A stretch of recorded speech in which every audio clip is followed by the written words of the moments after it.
नमस्कार, the voice TV में आपका स्वागत है। देश और दुनिया की तमाम खबरों के साथ मैं ऋतु एक बार फिर से आप सभी के सामने पेश हो चुकी हूँ। तो चलिए खबरों का सिलसिला शुरू करते हैं। बात करेंगे पहली खबर की, जहां प्रधानमंत्री नरेंद्र मोदी और मालदीव के राष्ट्रपति डॉक्टर मोहम्मद मुइज्जू के बीच माले में हुई महत्वपूर्ण वार्ता के बाद भारत और मालदीव ने 6 समझौता ज्ञापनों पर हस्ताक्षर किए हैं।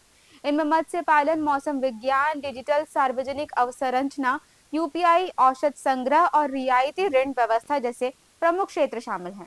इसके साथ ही मालदीव के वार्षिक ऋण भुगतान को 40% घटाकर 5.1 करोड़ डॉलर से 2.9 करोड़ डॉलर कर दिया गया है। प्रधानमंत्री मोदी ने आतंकवाद के खिलाफ भारत के साथ एकजुटता दिखाने के लिए राष्ट्रपति मोइजू का आभार भी जताया।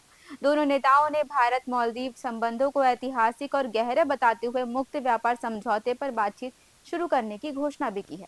भारत ने मालदीव को 4,850 करोड़ रुपए की नई ऋण सहायता भी दी है, जिसके लिए राष्ट्रपति मोइजू ने भारत का धन्यवाद करते हुए द्विपक्षीय सहयोग को और मजबूत करने की प्रतिबद्धता जताई।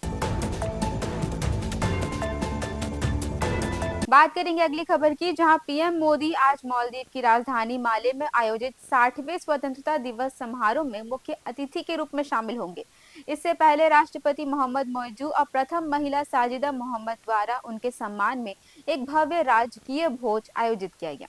भोज के दौरान पीएम मोदी ने मालदीव की जनता को स्वतंत्रता दिवस की शुभकामनाएं दी और इस विशेष आमंत्रण के लिए राष्ट्रपति मोइजू का आभार भी जताया। इस मौके पर मालदीव के राष्ट्रपति ने प्रधानमंत्री मोदी को भारत के दूसरे सबसे लंबे समय तक पद पर रहने वाले प्रधानमंत्री बनने पर भी बधाई दी और द्विपक्षीय संबंधों को प्रगाढ़ करने की प्रतिबद्धता दोहराई। बढ़ेंगे अगली खबर की ओर, जहां प्रधानमंत्री नरेंद्र मोदी आज से तमिलनाडु के 2 दिवसीय दौरे पर रहेंगे। ब्रिटेन और मालदीव की यात्रा पूरी करने के बाद वह सीधे तूतीकोरिन पहुंचेंगे, जहां वह 4,800 करोड़ रुपए से अधिक की विभिन्न विकास परियोजनाओं का उद्घाटन, शिलान्यास और राष्ट्र को समर्पण करेंगे। प्रधानमंत्री तूतीकोरिन में एक उन्नत और आधुनिक हवाई अड्डे का भी उद्घाटन करेंगे, जिसका डिजाइन प्राचीन मोती, गोताखोरी और मछुआरों की समुद्री विरासत को दर्शाता है।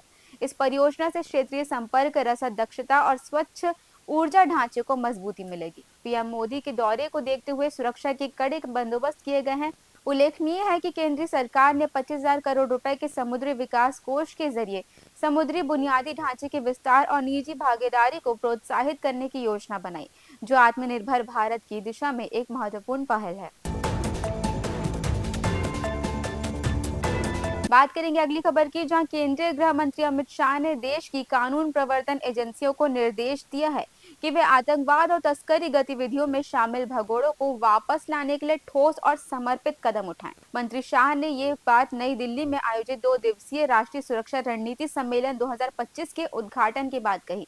आतंकवाद के वित्त पोषण तंत्र की समीक्षा करते हुए उन्होंने एजेंसियों से कहा है कि वित्तीय अनियमितताओं की जानकारी का विश्लेषण कर आतंकवादी मॉड्यूल का पता लगाएं। आतंकवाद के वित्त पोषण तंत्र की समीक्षा करते हुए उन्होंने एजेंसियों से कहा है कि वे वित्तीय अनियमितताओं की जानकारी का विश्लेषण कर आतंकी मॉड्यूल का पता लगाएं। साथ ही गृह मंत्रालय को निर्देश दिया कि एन्क्रिप्टेड संचार का मुकाबला करने के लिए विभिन्न हितधारकों के साथ मिलकर एक साझा मंच तैयार करें।